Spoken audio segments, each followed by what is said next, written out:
എല്ലാ പ്രിയപ്പെട്ടവർക്കും സ്വാഗതം. ഇന്ന് നമുക്ക് അവൻ അല്ലാതെ അവൻ സെറ്റപ്പിൽ എങ്ങനെയാണ് വളരെ പെർഫെക്റ്റായി കപ്പ് കേക്ക് ഉണ്ടാക്കാമെന്ന് നോക്കാം.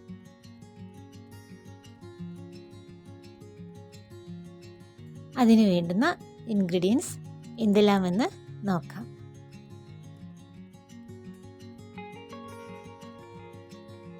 ആദ്യം നമുക്ക് അവൻ സെറ്റപ്പ് റെഡിയാക്കാം. ഇതുപോലെയൊരു അലുമിനിയം പാത്രമാണ്. അതിലൊരു റിങ് ഇറക്കി വെച്ചിട്ട് നമുക്കത് അടച്ചു വെച്ച് പ്രീ ഹീറ്റ് ചെയ്യാം. ഇനി വേണ്ടത് നമുക്ക് മൈദയാണ്. 2 കപ്പ് മൈദ നമ്മളെടുത്തു. അതിലേക്ക് 1 ടീസ്പൂൺ ബേക്കിംഗ് പൗഡർ, 1 നുള്ളു ഉപ്പ്. ഇത് നന്നായിട്ടൊന്ന് ഇതുപോലെ ഇടഞ്ഞെടുക്കാം. ഇനി നമുക്ക് വേണ്ടത് 4 മുട്ടയാണ്. അത് മിക്സിയുടെ ജാറിലേക്ക് നമുക്കിടാം.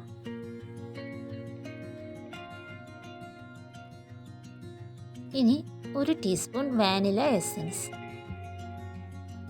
അതിലേക്ക് 1/2 കപ്പ് പഞ്ചസാര പൊടിച്ചതാണിത്. ഇനി നമുക്ക് നന്നായി ഇതൊന്ന് ബീറ്റ് ചെയ്തെടുക്കാം. ഇനി നമുക്കിത് ഒരു ബൗളിലേക്ക് ഒഴിക്കാം. വെള്ള നനവൊന്നുമില്ലാത്ത ഒരു ബൗളിലേക്ക് വേണം നമ്മൾ ഒഴിക്കാൻ. ഇനി ഇതിലേക്ക് 150 ഗ്രാം അൺസോൾട്ടഡ് ബട്ടർ ചേർത്ത് നന്നായി ഇതുപോലെ ഒന്ന് അടിച്ചെടുക്കാം. ഇനി നമ്മൾ ഇടിഞ്ഞു വെച്ചിരിക്കുന്ന നമ്മുടെ മൈദ കുറച്ച് കുറച്ചായി ഇതിലേക്ക് ഇടാം.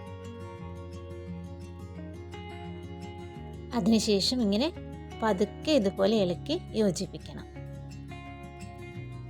കുറച്ച് കുറച്ചായി ഇങ്ങനെ ഇട്ട് പതുക്കെ ഈ റൗണ്ട് ഷേപ്പിൽ വേണം നമ്മൾ ഇളക്കി യോജിപ്പിക്കാൻ.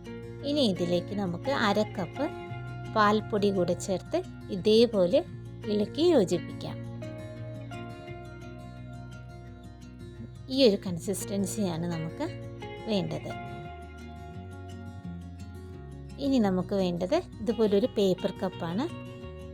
അതിലേക്ക് നമ്മുടെ ഈ കൂട്ട് ഇടാം. ഒരു 1/4 കപ്പ് അത്രയും ഇട്ടാൽ മതിയാവും. ഇനി നമ്മൾ പ്രീ ഹീറ്റ് ചെയ്ത് വെച്ചിരിക്കുന്ന നമ്മുടെ ഓവനിലേക്ക് ഒരു കേക്ക് ഉണ്ടാക്കുന്ന ട്രേ ഇറക്കി വെച്ചു. ഇതില്ലെങ്കിൽ ഒരു സ്റ്റീൽ പ്ലേറ്റ് വെച്ചാലും മതി. എന്നിട്ട് നമ്മൾ നിറച്ച് വെച്ചിരിക്കുന്ന നമ്മുടെ പേപ്പർ കപ്പ് ഇതിലേക്ക് വെച്ചു. ഇനി ഒരു അരമണിക്കൂറിന് ശേഷം തുറന്ന് നോക്കിയപ്പോൾ നമ്മുടെ കപ്പ് കേക്ക് റെഡിയായി. ഇങ്ങനെ കുത്തി നോക്കുമ്പോൾ ഇതിലൊന്നും പറ്റി പിടിച്ചിട്ടില്ല എങ്കിൽ നമ്മുടെ കേക്ക് റെഡിയായി എന്നർത്ഥം. ഇനി നമുക്കിതെടുത്ത് മാറ്റാം.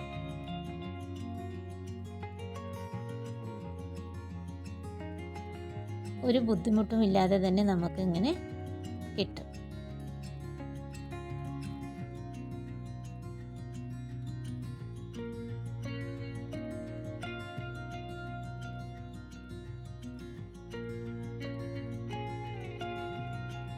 ഇനി ബാക്കിയിരിക്കുന്ന മാവ് കൂടെ നമുക്ക് ഇതുപോലെ തന്നെ ചെയ്തെടുക്കാം. അതിൽ നമുക്ക് കുറച്ച് നട്ട്സും ഗ്രേപ്സും കൂടെ ഇട്ടു. ഇതേപോലെ തന്നെ നമുക്ക് ചെയ്തെടുക്കാം. അതും അരമണിക്കൂറായപ്പോഴേക്കും നമ്മുടെ കേക്ക് റെഡിയായി. ഇതാ ഒന്നും പറ്റി പിടിച്ചിട്ടില്ല. അപ്പോൾ കേക്ക് പാകത്തിന് ആയി. ഒന്ന് ചൂട് പോയതിന് ശേഷം നമുക്ക് എടുക്കാം.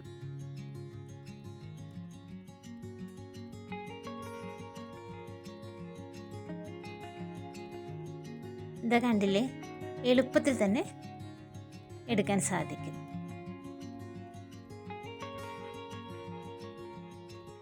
നല്ല സോഫ്റ്റ് ആയിട്ടുണ്ട്.